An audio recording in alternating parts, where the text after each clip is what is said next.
या कार्यक्रमाला प्रमुख उपस्थित असलेले आपल्या माजलगाव मतदारसंघाचे लोकप्रिय आमदार आदरणीय आमदार प्रकाशदादा सोळंके साहेब, कार्यक्रमाला उपस्थित 64 मतदारसंघाचे लोकप्रिय माजी आमदार आदरणीय केशवदादा आंबळे साहेब, तसेच या कार्यक्रमाला उपस्थित बीड जिल्हा परिषदेचे बांधकाम सभापती आमचे नेते आदरणीय जयसिंह सोळंके साहेब, मुंबई बाजार समितीचे सभापती आदरणीय अशोकआबा डक साहेब, तसेच या ठिकाणी उपस्थित राष्ट्रवादी काँग्रेस पक्षाचे सर्व ज्येष्ठ मार्गदर्शक पदाधिकारी व शहरातील मतदार बंधू आणि भगिनींनो, तरुण भावांनो आणि पत्रकार मित्रांनो, वरोणी नगरपंचायतचा रणसंग्राम सुरू झाला. गेल्या 5 वर्षापूर्वी वरोणीकरांनी भारतीय जनता पार्टीच्या बाजूने कौल दिला आणि वरोणी नगरपंचायत भारतीय जनता पार्टीच्या ताब्यात दिली. गेली 5 वर्ष आपण बघितले, वरोणी शहरामध्ये मोजके रस्त्यावर दिसणारे 2-4 कामं करण्यात आली. राज्य शासनाने कोट्यवधीचा निधी दिला. हा निधी कुठे गायब झाला हे शोधण्याची आता मतदारांना सुद्धा गरज आहे. आपण बघितलं, कोट्यवधी रुपये उचलले. या वरोणी शहरामध्ये सौर ऊर्जेचे पथदिवे बसविले. त्याला एका पथदिव्याची किंमत 12,000 रुपये होती, परंतु त्या सौर पथदिव्याचं एका पथदिव्याचे 58,000 रुपये बिल हे नगरपंचायतने उचललं. आज त्यापैकी 90% सौर पथदिवे गायब आहेत. कोट्यवधी रुपयाचा भ्रष्टाचार हा पथदिव्यामध्ये झाला. कॉम्प्लेक्स काढले, कॉम्प्लेक्स एवढं मोठं कॉम्प्लेक्स बांधलं, त्यातला एकाही गावा व्यापाऱ्यांना दिला नाही. गावाची साईज 10x10 काढली, त्याच्यात एकही चांगला व्यवसाय करता येणार नाही. त्यामध्ये मोबाईल शॉपी आणि सलून सोडलं तर एकही कपड्याचा व्यापारी तिथं जाऊ शकत नाही. त्या गावामध्ये किराणा दुकान होऊ शकत नाही. असं लोकांना आणून बघण्याचं काम या ठिकाणी सत्ताधाऱ्यांनी केलं. आज वरोणीमध्ये अंडरग्राउंड नाल्याचा प्रश्न आहे. भूमिगत नाले केले, सगळे नाले लिकेज झाले. लोकांच्या संडासचं पाणी असेल किंवा घाणीचं पाणी असेल, हे सर्व लोकांच्या बोरमध्ये पाणी जात आहे. फक्त विकासाच्या नावाखाली विकास पुरुष म्हणून घ्यायचं आणि वरोणी शहराला बकास करण्याचं काम हे भारतीय जनता पार्टीकडून करण्यात आलेलं आहे. माझी या ठिकाणी मुस्लिम बांधवांना विनंती आहे, सर्व समाज बांधवांना विनंती आहे. नवाब मलिक साहेब, आमच्या वरोणीचा कब्रस्तानचा प्रश्न आहे. गेल्या अनेक वर्षापासून कब्रस्तानचा प्रश्न रखडलेला आहे. त्या जागेवर अतिक्रमण झालेलं आहे, त्याला कंपाऊंड वॉल नाही. त्या कब्रस्तानचा वापर कब्रस्तानाऐवजी इतर कामासाठी जास्त होतो. या ठिकाणी माझी वरोणी शहरवासियांना विनंती आहे, वार्ड क्रमांक 8 आणि 9 मधील लोकांना विनंती आहे, तुम्ही आमच्या बाजूने कौल द्या. राष्ट्रवादी काँग्रेस व शहर बचाव आघाडीच्या बाजूने कौल द्या. या ठिकाणी नक्कीच नगरपंचायत राष्ट्रवादी काँग्रेस पक्षाच्या ताब्यात आल्यानंतर कब्रस्तानचा कंपाऊंड वॉल आणि या 2 ज्या प्रभागात मुस्लिम समाज बांधव आहेत त्या प्रभागात आदरणीय दादांच्या आणि मलिक साहेबांच्या नेतृत्वाखाली मार्गदर्शनाखाली मोठमोठे शादीखाने बांधण्याचं काम या ठिकाणी करण्यात येईल.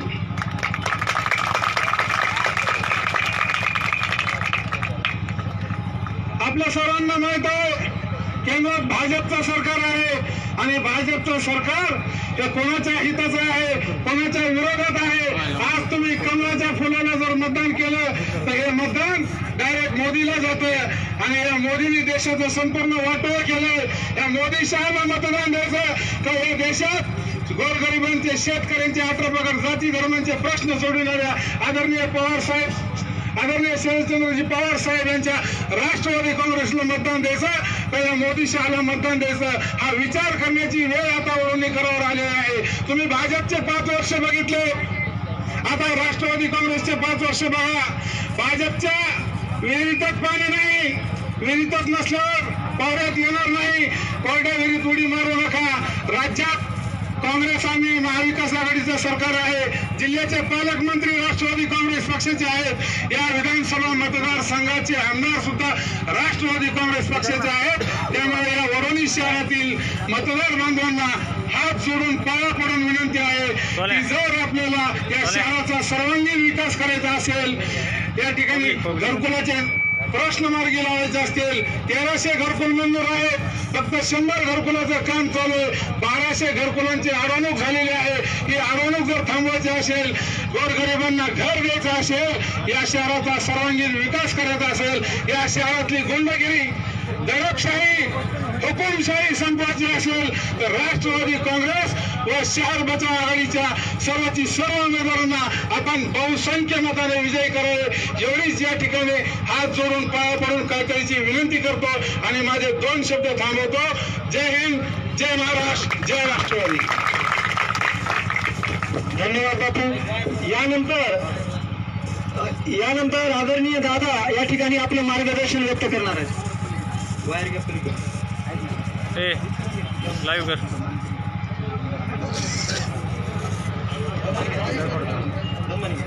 लाईव्ह चालू आहे माझं. सोन्या टक टक टक टक.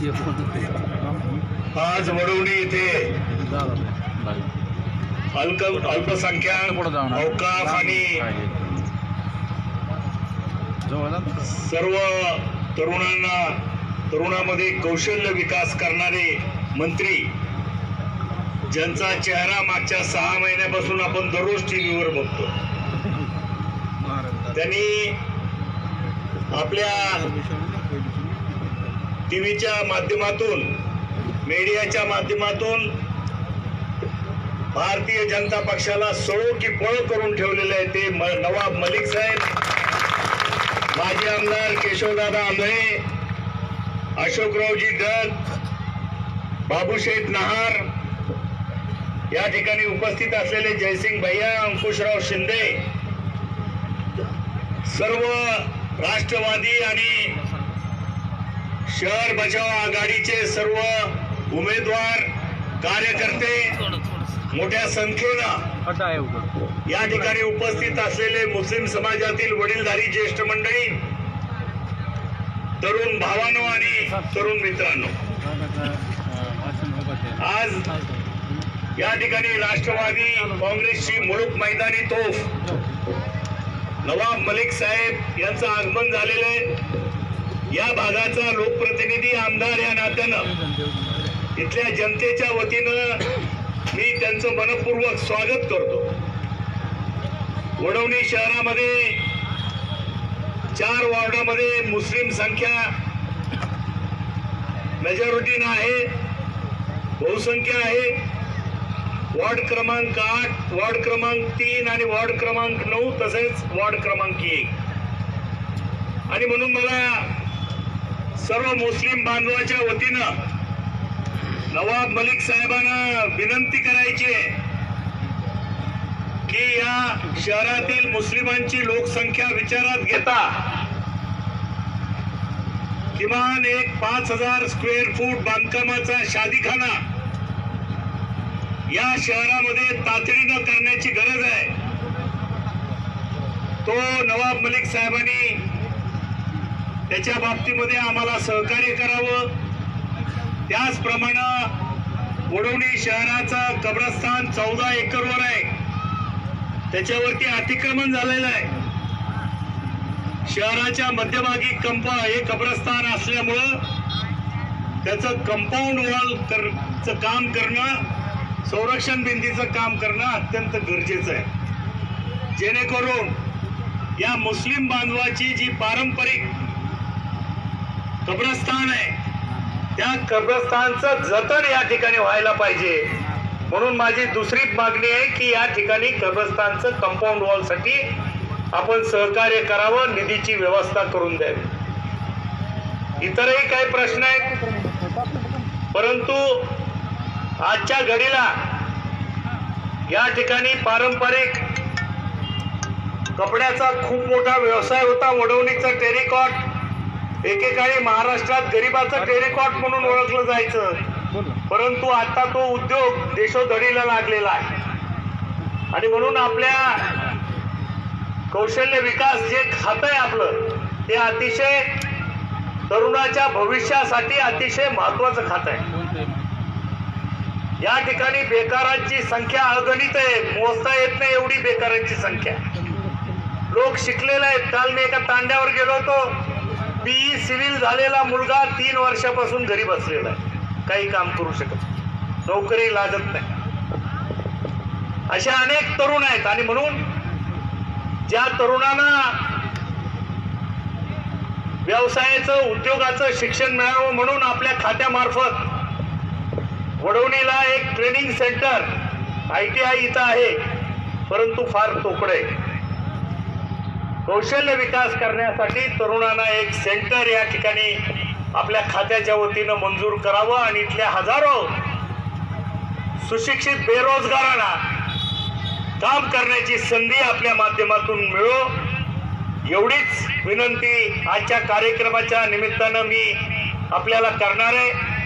वडवणी तालुक्यातली सुजाण जनता, वडवणी शहरातली सुजाण जनता येत्या 21 तारखेला मतदान करून राष्ट्रवादी आणि आघाडीची सत्ता या ठिकाणी आणणार आहे. त्याच्याबद्दल माझ्या मनात आता काडीचाही संशय नाही. आपल्याला मला आवर्जून विनंती करायची की जसं आज प्रचाराच्या निमित्तानं आलात, आपली सत्ता या वडवणी शहरात स्थापन झाल्यानंतर एक 4-5 घंट्याचा वेळ आम्हाला आपण या वडवणी शहरासाठी आवर्जून द्यावा आणि इथल्या प्रश्नाची बाबतीत आपण या ठिकाणी आपल्याच भाषेतून आपल्याला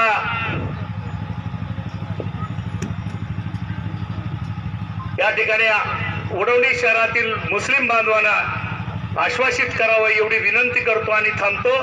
जय हिंद, जय महाराष्ट्र, जय राष्ट्रवादी, जय आघाडी.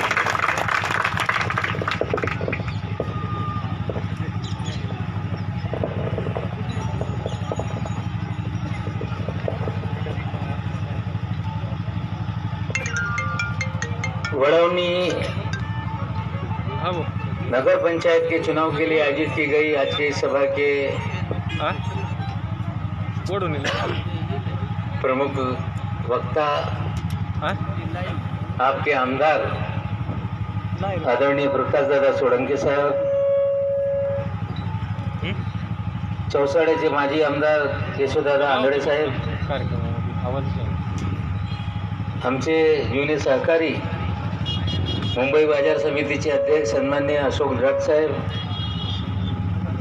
जयसिंग सोळंके जी, बाबूशेठ नहार, अंकुश शिंदे पाटील, दिनेश मुसळे, बजरंग साबळे, विठ्ठल भुजबळ, अलीभाई कुरेशी, खलील पठान साहब, उबैद भाई, मुस्तकीम सेठ, हाजी लालू साहब, शाहनवाज कुरेशी, हारून कुरेशी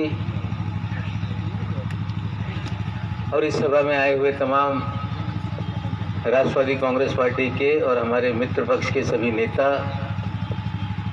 और सभा में आए हुए तमाम बुजुर्गों, घर में सुन रही माँ बहनों और नौजवान साथियों, निश्चित रूप से कल नगर पंचायत का चुनाव होने वाला है और हम लोग आपके बीच में आए हैं कि आप कल जो हमारा पैनल है राष्ट्रवादी कांग्रेस पार्टी का और मित्र पक्ष का, जिसकी निशानी घड़ी और कप बसी है, उन निशान पे बटन दबाकर सभी लोगों को विजयी बनाने का काम करें. और पिछले 5 साल से वडवनी की सत्ता जिनके हाथ में है, फर्जीवाड़ा गैंग के हाथ में सरकार है. बैंक का फर्जीवाड़ा और नगर पंचायत का फर्जीवाड़ा, चाहे सड़क बनाने का फर्जीवाड़ा हो, निधि लाकर खा लेने का फर्जीवाड़ा हो, निश्चित रूप से 5 सालों में आपके शहर का विकास नहीं हुआ, ये सच्चाई है. लेकिन आपको कल तय करना पड़ेगा कि आपके शहर की जो बकाल परिस्थिति है उसको बदलने का काम करना है. मकान तो पक्के बन गए लेकिन सड़कें पूरी तरह से कबाड़ी हालत में पड़ी हुई है। बारिश के पानी का निकासी की व्यवस्था नहीं, हर घर में नल और नल में जल की व्यवस्था नहीं, आरोग्य सेवाओं को जिस तरह से मजबूत करने का काम करना है वो सारी परिस्थिति नहीं। आपकी जिम्मेदारी बनती है कि कल जब मतदान करने के लिए जाएं तो आपको तय करना पड़ेगा कि हम हालात बदलने के लिए वोट देंगे कि फर्जीवाड़ा करने वालों को वोट देंगे। ये तय करने का काम आपको करना पड़ेगा। निश्चित रूप से देश में दो ही वर्ग परेशान है, एक है किसान और दूसरा है नौजवान। शेतकऱ्यांच्या बाबतीत आपण बरेचसे निर्णय घेतले, पण नौजवान म्हणजे या देशातल्या बेरोजगारी ही मोठी समस्या आहे। दादा माझ्याकडे तो खाता देण्यात आलेला आहे, कौशल्य विकास, रोजगार व उद्योजकता विभाग। आमचा एकच उद्दिष्ट आहे की कुठेतरी या देशामध्ये लोकसंख्या ही समस्या आहे, लोक सांगताय, पण त्याच्या उलट माझी भावना आहे की आपल्या देशाची लोकसंख्या ही आपल्यासाठी असेट आहे। त्याला वेगळ्या पद्धतीने आपण ट्रेंड करत नाही, ट्रेंड मॅनपॉवर तयार करत नाही, त्यामुळे आपल्याला वाटते कुठेतरी ही समस्या निर्माण झालेली आहे। जर या तरुणांना आपण व्यवस्थित शिक्षण दिला, या तरुणांना कौशल्य निर्माण करून दिला तर जगाच्या पाठीवर लोकांना काम करणारे लोकांची गरज आहे। निश्चित रूपाने ती गरज पूर्ण करण्याची ताकद या देशामध्ये, या राज्यामध्ये आणि त्या दिशेने पाऊल आपण टाकणार आहोत। तुम्ही कौशल्य विकासच्या बाबतीत इथे सेंटर मागताय, ITIच्या परिस्थिती बदलण्यासाठी तुमची मागणी आहे। निश्चित रूपाने त्या आपल्या विभागाच्या माध्यमातून आपण पावलं उचलू। आम्ही मागच्या काळामध्ये दुबईला एक्सपोला गेलो होतो, तिकडे बऱ्याचशा कंपन्यांशी आमचं बोलणं झालं। चांगले कुशल कारीगरांची गरज असताना निश्चित रूपाने आमच्या विभागाच्या माध्यमातून परदेशात पण लोकांना रोजगार मिळवून देण्याचा कार्यक्रम काही दिवसामध्ये आपण हाती घेणार आहोत। म्हणजे या वडवली गावाची लोक असतील, माझ्या गावाची असतील, मराठवाड्याची असतील किंवा महाराष्ट्रातल्या कानेकोपऱ्याची असतील, आम्ही भविष्यात आता नवीन कायदा प्लेसमेंट एजन्सीज ॲक्ट आपण निर्माण करतो, त्या माध्यमातून या देशामध्ये कुठेही रोजगार उपलब्ध असेल तर आमचा विभाग इथून या महाराष्ट्रातून देशभर लोकांना काम करण्यासाठी पाठवू शकत आहे। आणि परदेशामध्ये पण लोकांच्या गरज असताना ते पण कुठेतरी आपण एक वेगळा कार्यक्रम या देशामध्ये पहिला राज्य ठरेल महाराष्ट्र आणि त्या पद्धतीने पुढे जाणार आहोत। म्हणजे बेरोजगारी दूर करण्याची जबाबदारी निश्चित रूपाने आपण स्वीकारू। अपन मांगनी केलेली है कि हमारे यहाँ वडौनी में एक शादी खाना की ज़रूरत है। निश्चित रूप से दादा आप लेटर दो, हम 5000 फुट के शादी खाना का हमारे डिपार्टमेंट से आपको पैसा देंगे।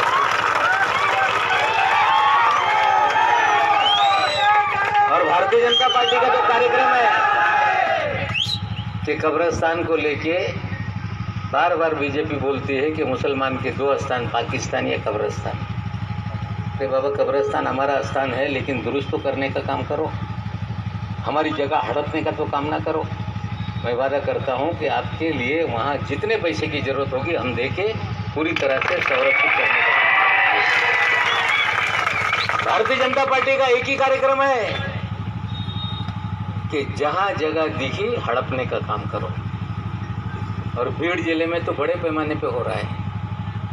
दरगाह की ज़मीन है, हड़प लो, मस्जिद की ज़मीन है, हड़प लो। दादा 2 FIR आपण वक्फ बोर्डाच्या वतीने दाखल केलेले आहे, त्याचा तपास सुरू आहे। काही लोकांना अटक झालेली आहे, पण खरं जे मोरक्या आहे अजून त्याला अटक झाली नाही, त्याची पण आगामी काळामध्ये तुम्ही SIT नेमलेली आहे, त्या मोरक्यांचं पण अटक होणारच आहे। नुसतं मस्जिद सोडली नाही, त्या लोकांनी राम के नाम पे राजनीति करेंगे और राम मंदिर की जगह भी भीड़ जिले में छोड़ने का काम नहीं किया है। 2 मस्जिद का प्लॉट हड़प करने का काम किया और 8 मंदिरों की जगह हड़प करके हजारों एकड़ जमीन भारतीय जनता पार्टी के नेताओं ने हड़पा है। SIT बनी है, आने वाले दिनों में जांच होगी और निश्चित रूप से सारे लोग जिन्होंने जमीन हड़पने का काम किया है, चाहे मस्जिद की जगह हो चाहे मंदिर की जगह हो, उन पर कार्रवाई करने का काम निश्चित रूप से आने वाले दिनों में होने वाला है। हम लोग आपको वादा करने का काम करते हैं। साथियों, भारतीय जनता पार्टी की राजनीति आप देख रहे हैं। कल अमित शाह जी आए थे, बोलते हिम्मत होगा तो राजीनामा दे के दिखाओ। अरे भाई, 6 महीना पहले लोकसभा हुआ था, मोदी जी ने राजीनामा देना, चुनाव लेना, देश से हद पार लोग करेंगे और 6 महीने के बाद हम लोग भी राजीनामा देकर चुनाव करने के लिए तैयार है। पहले जो आया वो पहले जाएगा, उसके बाद हम लोग भी राजीनामा देंगे, पहले आप करके दिखाओ। जिस तरह से भारतीय जनता पार्टी इस देश के अंदर राजनीति करने का काम कर रही है, छत्रपति शिवाजी महाराज की प्रतिमा का विडंबना करने का काम कर्नाटक में हुआ। सीमावर्ती भाग में जो मराठी भाषिक है उनके साथ राष्ट्रवादी कांग्रेस पार्टी खड़ी है, शिवसेना खड़ी है, लेकिन वहां मराठी भाषिक लोगों पे अन्याय अत्याचार करने का काम कर्नाटक के अंदर हो रहा है। ठीक है, भाषा के नाम पे आपने अन्याय अत्याचार किया, महाराष्ट्र का द्वेष आपको है, लेकिन द्वेष छत्रपति शिवाजी महाराज तक पहुंच गया। महाराष्ट्र की जनता, देश की जनता ये स्वीकार करने वाली नहीं है। भारतीय जनता पार्टी के लोग बोल रहे हैं कि इस घटना की हम निंदा करते हैं। कि तुम्हारा मुख्यमंत्री जो है वो बोलता है छोटी मोटी घटना है। अगर छोटी मोटी घटना है तो मुख्यमंत्री से माफी मांगने का कार्यक्रम आप क्यों नहीं मांगने का काम करते? भारतीय जनता पार्टी का दोना चेहरा है, बोलेंगे एक, करेंगे एक। महाराष्ट्र के अंदर आज जो चुनाव नहीं हो रहा है, ओबीसी का आरक्षण पूरी तरह से खत्म हुआ, उसके पीछे भारतीय जनता पार्टी का षड्यंत्र है। भारतीय जनता पार्टी संघ की ये राजनीतिक पार्टी है और संघ का एजेंडा है कि आरक्षण मुक्त भारत बनाने का काम करना चाहिए। गोलवलकर गुरुजी जो संघ के दूसरे संचालक थे, उन्होंने आधार वरदान की किताब लिखी है, उसमें लिखा है कि इस देश में आरक्षण चाहे शेड्यूल कास्ट का हो, चाहे शेड्यूल ट्राइब का हो, हम पूरी तरह से खत्म करने का काम करेंगे। देश में मंडल कमीशन की लड़ाई जब चल रही थी इस देश के अंदर 90 के दशक में, उस समय पूरे देश में मंडल को लागू करने का निर्णय हो रहा था और भारतीय जनता पार्टी, एबीवीपी के लोग उसका विरोध करने का काम कर रहे थे, लोगों को आत्मदान करने के लिए मजबूर करने का काम कर रहे थे। और देश में आरक्षण नीति ओबीसी की लागू करने का सबसे पहले अगर किसी ने निर्णय लिया होगा तो आदरणीय पवार साहब ने निर्णय लेने का काम किया। आज लोग कोर्ट में जा रहे हैं, कोर्ट में जाके अड़चन पैदा करने का काम किया जा रहा है। केंद्र की सरकार को कहा जाता है कि आप डाटा हम लोगों को दे दो। पार्लियामेंट में बोलते हैं कि 97% डाटा सही है, सुप्रीम कोर्ट में बोलते हैं कि डाटा ठीक नहीं है। हमें लगता है कि पूरी तरह से संघ का एजेंडा ये कैसे कामयाब हो, ये पूरा षड्यंत्र करने का काम भारतीय जनता पार्टी इस देश में कर रही है। हमारी सबकी जिम्मेदारी है, ओबीसी समाज की जिम्मेदारी है। आपको जो छुपा एजेंडा है उसको पहचानने का काम करना पड़ेगा। और कल चुनाव होगा तो भारतीय जनता पार्टी को सबक सिखाने के लिए आपको यहाँ से हद पार करने का काम करना पड़ेगा। भारतीय जनता पार्टी धर्म के नाम पे लोगों को गुमराह करने का काम करती है। आज उत्तर प्रदेश के अंदर चुनाव होने वाले हैं, बीजेपी हारने वाली है, तो क्या शुरू हो गया? इनकम टैक्स की रेट शुरू हो गई। वही धंधा महाराष्ट्र में भी बीजेपी पिछले 7 सालों से कर रही थी। हारेंगे तो जो भी विरोधक है उनके घर पे ईडी भेज दो, उनके घर पे सीबीआई भेज दो, उनके घर पे कोई एनसीबी के आदमी से फर्जीवाड़ा करके कुछ रखा दो, 2 ग्राम 4 ग्राम, उनको अरेस्ट कर दो, डराने का काम कर दो। आणि सोळंके साहेब, मी जबाबदारीने बोलतो, हा सगळा कट कारस्थान म्हणजे हे जे केंद्रीय यंत्रणा आहे त्यांना फूस कुणाची असेल, त्यांना डिक्टेट करण्याचं कोणी काम करत असेल तर या राज्याचे माजी मुख्यमंत्री हे उद्योग करत आहे। मी तो आज सकाळीच बोललो की जर तुम्हाला या सगळी यंत्रणा चालवायची असेल, तुम्ही या राज्यामध्ये मुख्यमंत्री असताना ओएसडी नेमले होते, होऊन जाईल त्या खात्याचे ओएसडी। तुमच्या सोमय्या वारंवार बोलत राहत आहे, करून टाका त्याला प्रवक्ता। आता या देशामध्ये सुप्रीम कोर्टाने सांगितलेलं आहे की या यंत्रणेचा वापर, ईडीचा वापर कुठेतरी राजकीय लोकांना दाबण्यासाठी, खोटे गुन्हे दाखल करून त्याला अटक करण्याचा तुम्ही काम करताय। आता हे सिद्ध होऊ लागलेलं आहे। आम्हाला पण भीती निर्माण करण्याचं काम करताय। काही दिवस दररोज बातमी माझ्याकडे येत आहे की तुमच्या घरी आज छापा पडणार आहे, उद्या छापा पडणार आहे। अरे तुम्ही कितीही छापा मारा, नाव मलिक कोणाला घाबरणार नाही आणि तुमच्या फर्जीवाडा हे उघड केल्याशिवाय मी सोडणार नाही आहे। मी आज पुन्हा सांगतो या महाराष्ट्राच्या धर्तीवर की ते आता किरीट सोमय्या सांगताय की अलीबाबा 40 चोर। अरे भारतीय जनता पार्टी हे चोरांची बारात आहे आणि किरीट सोमय्या हे बँड बाजा बाराती आहे, त्या चोरांच्या बारातची आहे। हळूहळू आता आम्ही एक एक विषय समोर आणणार आहोत आणि या महाराष्ट्रामध्ये कसा भाजपने या महाराष्ट्राला लुटला, स्वतः लूटमार करताय, इतरांना बदनाम करण्याचा उद्योग करताय, हे निश्चित रूपाने पुढच्या काळामध्ये आपण उघड केल्याशिवाय थांबणार नाही। मी इतकंच बोलू इच्छितो की आपण प्रकाशदादा सोळंके सारखे एक आमदार आपल्याकडे असताना, अनुभवी आमदार आहे, त्यांच्या नेतृत्वाखाली या शहराचा विकास होऊ शकते. कुठलाही खाता असेल, तो नगरविकास खाता असेल, तिकडून पैसे आणण्याची ताकद यांच्यात आहे. अजितदादा आमच्या वित्तमंत्री असताना जे काही पैशाची गरजा असतील त्या निश्चित रूपाने पूर्ण करण्याचं काम करतील. सामाजिक न्याय खाता या जिल्ह्याच्या पालकमंत्रीकडे आहे, अल्पसंख्याक विकास विभाग खाता माझ्याकडे आहे.